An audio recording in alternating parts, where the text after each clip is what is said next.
How to manage your money and get rich reliably. Sounds too good to be true, but notice how I didn't say get rich quick. That is the difference here. The formula for building wealth is pretty straightforward. I'm going to break it down for you in this video. But first things first, I'm taking off the Christmas jacket. I am getting too jacked. This does not fit me anymore. My back is about to tear out of this fucking thing.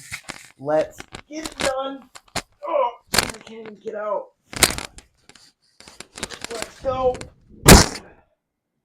It is December 2024. I'm feeling pretty good. We just had my favorite holiday, Thanksgiving. I am bulking. Progress in the gym is great. Life's good. Hope you're doing pretty well too. So I'm pretty excited for this video. I've been talking about how to build a career and making a few test videos on my channel, but this is really kind of the meat of the pie, if you know what I'm saying. Money's important, and this whole channel is about success and lifestyle design. You all know about the hierarchy of needs. Food, your shelter, your sanity, like it or not, all of those things rely on having money. This is a formula that has worked very well for me and many other people. No get-rich-quick schemes. There are no fancy, shiny cryptocurrencies that are going to shoot you to the moon. It's good old hard work, especially if you live in a developed country. It's pretty reliable. Otherwise, I can only help you so much. I'm going to talk about my own journey, break it down in a few different PowerPoints for you. First things first, I am not a financial advisor. I trust a lot of the advice that I'm giving. It's what's worked for me personally. But if you follow my advice and it doesn't work, do not sue me. First things first, you're going to want to review your bank history and just find out how much you spend. And then you compare it to how much money you make. If you have no money in the bank, then you spend all your money. It's pretty straightforward, but it's good to actually look at the numbers and get an idea of where your money is going. This is going to be the first step of actually making a plan of how to manage your money and what to do with it. And a good starting goal, a needed starting goal, is having about 3 months of expenses saved up as an emergency fund. It's really easy to start building this nice house of cards that will pay off and will work really well. But if you don't have any sort of emergency fund, it's just going to take one small thing for it to all come crashing down.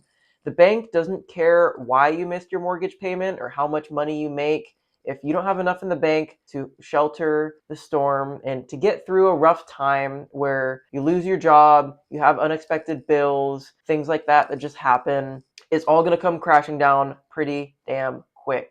So get your emergency fund. It's important. Once you have that emergency fund, it's going to be a bit of a practice in self-control. It's really easy to just see that money in your bank and see it as spending money. And it might not even be for things that are irresponsible. For me personally, I'm pretty guilty of spending money in my emergency fund when things are going well, and then using that to invest, which in a way is smart and responsible. But if I'm being real, that's not what I should be doing. You shouldn't be doing it either, whether it's a fancy car or more stocks. What's next is to start reducing your expenses or increasing your income. Both of these things are important. Let's start with reducing expenses. When it comes to reducing expenses, my advice is really to only focus on the big things. There isn't really a way you can manage your money if you're making minimum wage to invest just right and to build wealth. It's not how it works. Look at your housing, look at your transportation, look at your travel. I'm going to get to it a bit later, but just saving 10% more of your income by taking the pill, getting rid of your car maybe, walking, biking, getting an electric bike, doing public transit. Everything is on the table when it comes to managing your finances. It's all about paring things down to the essentials if you're not in a good place financially. This won't last forever. This is really just for the beginning stage, and if you already make decent money, it's not really required. But it's important to do things like ask yourself if you're paying an ego fee. If you have a $600 monthly payment for a truck just because you think you're a big, cool man who needs to have a truck, man, your insecurity is costing you $600 a month.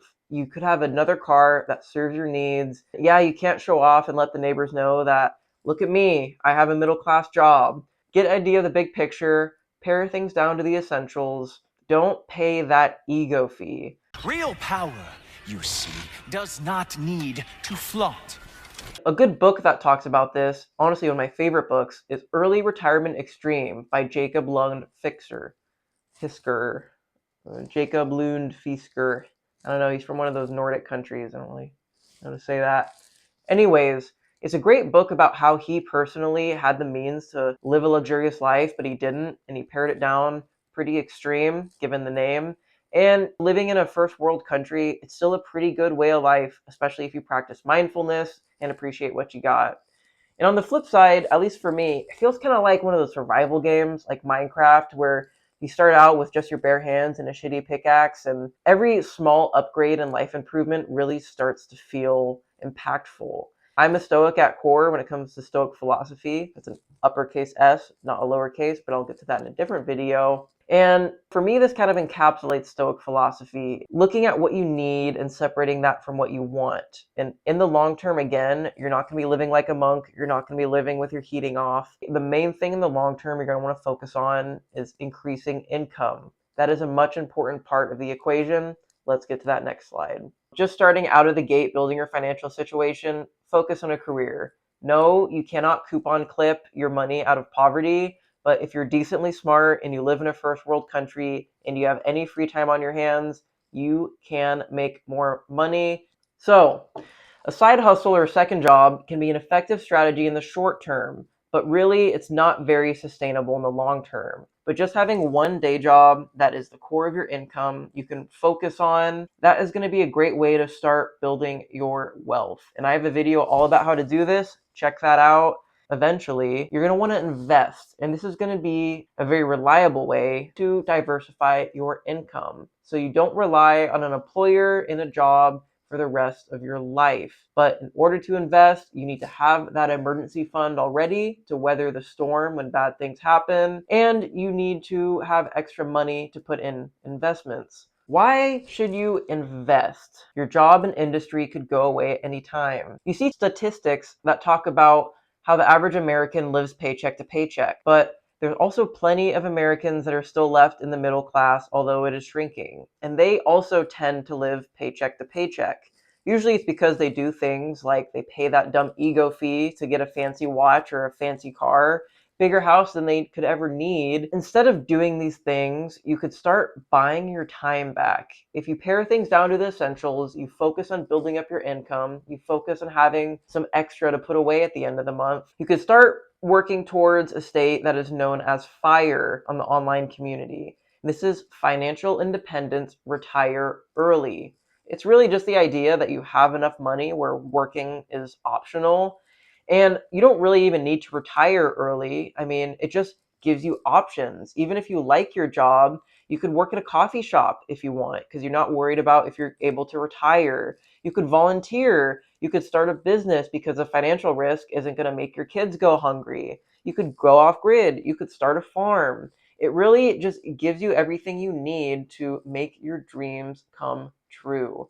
And investing is going to be the way for most people to get there. And I'm really excited to make this video because for me, when I think about the things I like to do, investing is probably my favorite hobby because it's not limited to money. It just means doing upfront work now to get more rewards later. It's the classic delayed gratification.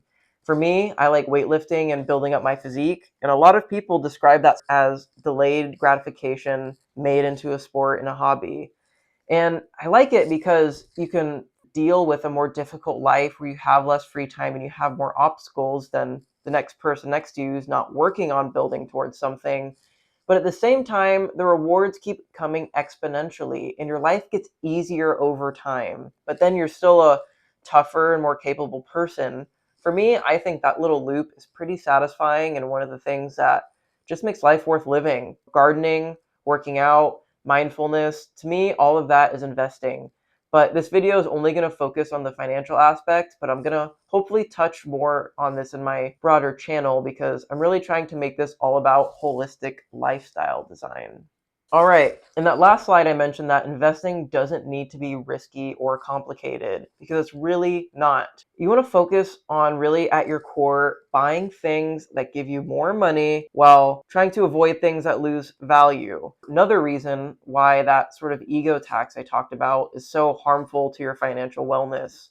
And that's because not only if you buy a brand new BMW, did you just waste all of your money that you could have invested, that's known as opportunity cost, but it's also losing value. It's getting less and less valuable every day, while that investment you could have bought would get more and more valuable as time goes on. So as there's those two options you could have picked, one seems a little worse than the other, but as time goes on, they diverge and become more meaningful in your holistic financial picture. And that concept is called the time value of money. And it's the idea that money now is more valuable than money later. And that's not necessarily because the experiences it can bring you now are more valuable later, but it's because that there's an option for that money to grow over time. And especially that money could compound. It could be $100 you invest. The next year that becomes 105, you gained $5. The next it's 112, you gained $7. And then it goes on until all of a sudden you're getting that $100 back every year and it grows exponentially. And really, you've seen this before in real life. If you have a snowball and you roll it downhill, it gets bigger, faster over time. So it will grow and grow, and the pace it grows will also increase until you just have more snow than you know what to do with. And that's why it's really important to start early to take advantage of the time value of money. Even if you can't start early, most of you watching this video may even be in your 30s, 40s, and 50s. If you actively invest, you will run circles around other people when it comes to building your wealth. Yeah, the best time to plant a tree was 20 years ago, but the next best time is to plant one today. And the time is going to pass anyways. Past choices you made are already done. Don't get too caught up in that. Just think about what you can do now and how you can still be much better off than if you did nothing. And one last concept too when it comes to investing is that time in the market will always beat timing the market. People say buy low and sell high, but you don't know when the market is going to be at an all-time high or when it's going to be at a low. On top of that, there are people who are doing goodwill hunting type of shit where they have the smartest people from around the world all working together all day who care much more trying to time the market and make money off of it. And guess what? These people do not end up being that successful, at least in the long term. And life is long, so you want long-term strategies. So don't try to time the market. Don't be convinced that you're going to be the next Wolf of Wall Street day trader. Focus on the boring shit that is reliable, and that is how you will build wealth. That compounding interest, even if it's only 5-10% a year, which on average the US stock market has performed about that well for the past 100 years, you will succeed and be better off. So you've taken the time to pare things down to the essentials, or at least pare them down enough where you can get the big stones to have more money. And you watched my video on how to build a career. So you're working on building more money from your day job. And as time goes on, you get promotions, you get more and more money. That's great. Now you're ready to invest. And you even understand compounding interest and things like that. But where do you actually put the money? And these are known as investment vehicles. They're just different avenues where you can put your money away, watch your wealth grow. Happy days. And I mentioned financial independence, retire early, that sort of FIRE concept.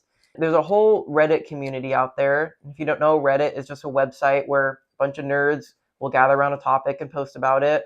Just look up Reddit FIRE financial independence. It'll come right up in Google. And they have a big flow chart that will simplify all of your options. It tells you step by step where you should be putting your money depending on your goals, how you should prioritize things. It goes very, very far, even into people making over $1 million a year. This community is all about people who are smart and they're dedicated to just building wealth reliably. They've really cracked the code in how it works. There is no question of what else you should be doing if you're born in an industrialized first world country. Get into that Reddit FIRE community. All the info they have is going to be better than anything I can provide. It's where most of this is coming from. Back to investment vehicles. A 401k is probably the main way most people are going to end up investing, at least at first. And this is really just a retirement savings plan through your employer. I think this only exists in the United States. You probably have a similar thing in your country if you're located elsewhere. And it saves a lot of money on taxes, which is the benefit. Let's say you're paying about 30% on taxes, middle class wage, and you put money in your 401k. That money doesn't get taxed, at least if you put it in a traditional 401k. So that means it is 30% more money than you would have had if it was taxed and you had it outside of that sort of advantaged account. And 30% is a lot more than you're going to get with 1 year of stock market growth. So that's why it's important to take advantage of these tax advantage accounts, because it gives you a little head start for getting that snowball going. An IRA is the same exact thing as a 401k, but it's without an employer. Both of these accounts have all the money, at least most of it, in stocks and in bonds. Stocks are just little bits of a company that you own that can increase in value over time. And a bond is essentially a deal with a company or the government, usually a government. It's a lower interest rate than a stock, but it's guaranteed. The stock market can go up and down. You can have really bad years where it goes down 30%, like the financial crash. And you can have great years where it goes up, like this year, nearly 30%. And again, that's why time in the market is so important, because these big fluctuations can happen on rare occasions, but as time goes on, they're all going to smooth out to that average, which is about 10% growth every year. And the average even tends to be growing up as time goes on. But inflation is part of that equation. So when it comes to realistic spending power, it goes up about 6 to 7% a year. 5% if you're being really conservative with your estimates. And if you're close to retirement and you don't have a huge horizon to build your wealth, most of your money probably is going to be in bonds, because 30% crash in the long term, yeah, you're probably going to recover and still do great. But in the short term, that can really mess up your whole retirement plans. And the last investment vehicle that's mainstream is real estate. This is a little tricky because if you own $1 million house, but you don't plan on selling it or moving out, then it's not really $1 million that you're worth, even though you are on paper. Even if that's the case, I see real estate as an important investment, because that real estate mortgage is going to be locked in. Within recent history, real estate has only gotten more and more expensive, especially if you're in a desirable place to live in a first world country. That's probably not going to change anytime soon. You may not be investing and making money off of your house unless you rent it, like I do. I live in a duplex and rent one half. It will be an investment towards lower housing costs in the long term. Your mortgage is going to be locked in. And if it's a higher interest rate environment, like right now, if and when interest rates get lower, you can refinance and have an even lower mortgage payment and still be on track to pay it off. It's the other side of that equation where it can reduce your expenses in the long term. So you kind of understand the game plan, you understand the basics of investing, and you understand the different ways you can invest. That's all good. You have more financial knowledge than most people. But how do you actually make it happen? It's great to know about all this stuff, but if you don't do anything, none of this time you spent watching this video is going to matter. My good friend T Grizzly, he says, if you're going to shoot that shit, then shoot it. If you're going to do that shit, then do it. Because if you say you go and do something and you don't do it, you look stupid. Think about that for a minute. Best way to start actually making this happen is to put your money in investments before you see them. This is known as paying yourself first. This is how 401ks already work. You don't get to use any of that money. It goes into your 401k account and it doesn't get taxed. You can't spend it and you don't see it.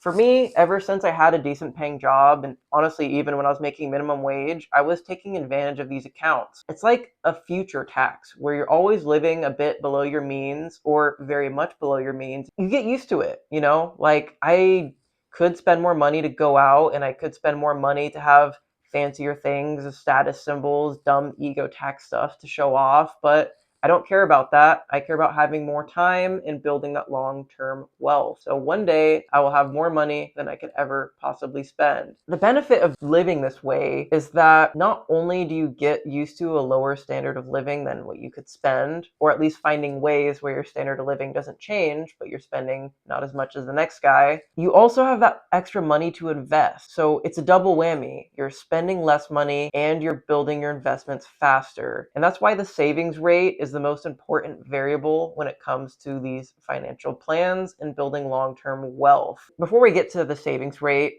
just remember that building a career, the self-control not to spend your money, the self-control not to pull out right when the stock market goes down and you're afraid, there is no getting around that. That's something that you're going to have to deal with. You're going to have to find a method to spend time on your career, to build that wealth, and it's not going to be quick. It's going to be challenging and it's going to be difficult. This plan is straightforward and there's a very, very good likelihood that it will work almost at any time in American history. If you did this, or really in any industrialized first world country, you'd be pretty wealthy by now. It's very, very rare for this not to work. But you need to put in the work to execute this plan. And there is no getting around that. If you want some crypto BS that's going to shoot you to the moon, you can go for it. But at the end of the day, you're just gambling. If it's not a safe and reliable and proven plan, you are gambling. It is really easy to just feel sorry for yourself. It could be for totally valid reasons. A lot of people in my generation, we have to work twice as hard to get half as far as the last generation.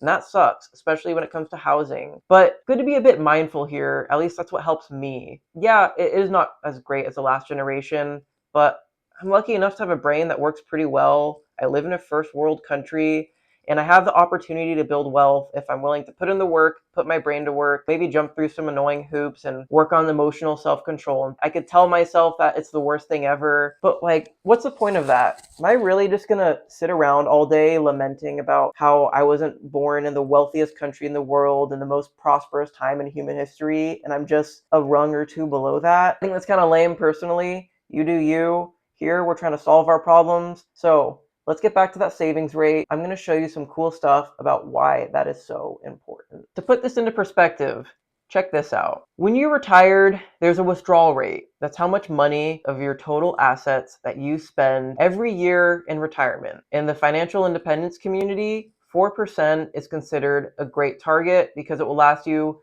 more or less 30 years, and that's plugging in some pretty conservative numbers when it comes to inflation and the average returns of the stock market. About as low as 3%, money is essentially going to last forever, and this is going back looking at the whole history of the US stock market, which is fairly reflective of the global Western industrialized economy. And these other numbers here, they're your savings rate. They're what percent of your post-tax income you can save. If we just look right here, let's say you can save 50% of your income, you make 60 grand a year after taxes, and you manage to be frugal and live off 30 grand a year because you really want to get out of that rat race, you really want to earn your dependence, and you don't care about luxury, fine with rice and beans, fine with your nice used car, and you're grateful for what you have. If you can do that, you're probably going to retire in 18 years, and that's with a pretty conservative withdrawal rate. That's a little bit below 4%. If you take until 30 years old to get to the situation where you are getting 60 grand a year after taxes and you've reduced your expenses to live off of 30 grand a year, you're set up to retire by 50 years old pretty conservatively indefinitely. That's huge. Most people retire in their mid-60s, and with this upcoming generation, most people I know have just given up. They don't want to learn this stuff. They don't want to find what path they can take. They just see that they got a worse hand than the last generation, and they throw their hands up and say, well, fuck it, it's over for me. And while I absolutely understand where those feelings come from, and I was someone who would just ruminate about that for a long time, retiring by 50 is huge in any time of the world, in any country. And you can do that reliably if you can start by 30. Let's say you're a little bit behind on savings, or you're one of those people who wasn't actively trying to solve this problem and build wealth. Well, if you get there by 40, you can still retire by 60. That's still considered retiring early in most industrialized countries. And you may be even older than that, but hopefully you have a career and you're at a good savings point where you can even up that number to 60, 70, 80%. And you can really catch up. You can really make that happen. You're going to have to change a lot of your habits and your lifestyle, but it's something that is within reach, and you should not take that for granted. One last thing I want to touch on is how important the savings rate is. You could think that just 10% of your income, if you're already saving 40%, is pretty dang good, not going to make a huge difference. But you'd be wrong. If you were in this situation, you got used to going out to eat more, got used to getting drinks, and your savings rate went down to 40%, that could add 5 years to your timeline for retirement. And that could be totally fine, if you say, hey, having a better lifestyle is worth working 5 more years, my job's comfortable, I don't hate it, more power to you. But that's just one thing to consider when you think about your savings rate. These numbers really add up, and it's the difference between retiring early, retiring at the average time, retiring late, or not retiring at all. There are still other ways that you can invest. I think of them as, again, your physique, your health. You do upfront work getting jacked, working out in the gym.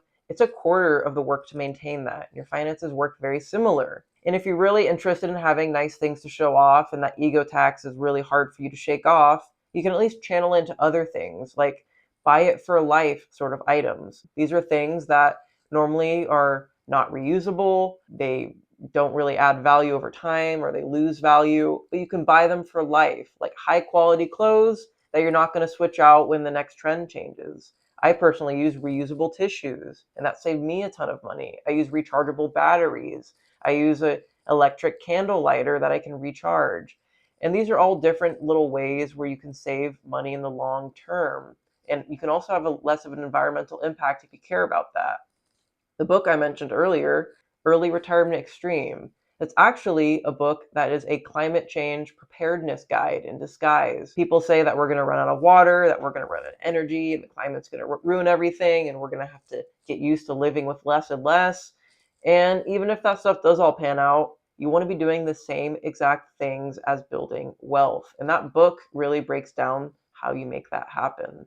Anyways, I love investing. Money's just one way to invest, and I'm hoping to get more into that on this channel. Talk about how you can get jacked, how you can get healthy, design your lifestyle in a big, cohesive, beautiful way that makes tons of things possible. One little piece of advice I have, and it's a quote that's always stuck with me, is that the best investments are the ones that make money irrelevant. If you have your food, your shelter, security, if you're self-sufficient in these types of things, money doesn't matter as much. I've been investing in my garden, my house, my health, my physique. I think about, well, what if I have a rough economic time? What if I lose my job or I have to take a job that pays me half as much? Well, I'm used to saving so much that nothing would really change. I just wouldn't be building up wealth in my investments, even though my investments, they would still continue to grow without me putting more money into it. My garden is still going to grow bigger. My fruit trees are going to give me more fruit next year. I'm still going to get more jacked because I spent time investing in home gym equipment. So in the long term, I'm not paying those gym fees. Convenience of being able to work out at home, and it makes it more reliable and easy to engage with.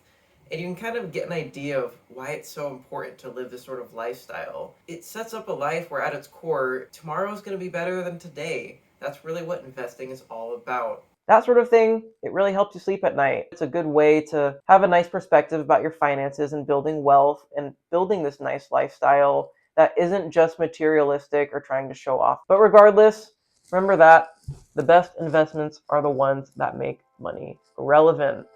Till next time, fellas, that's all I got. Peace.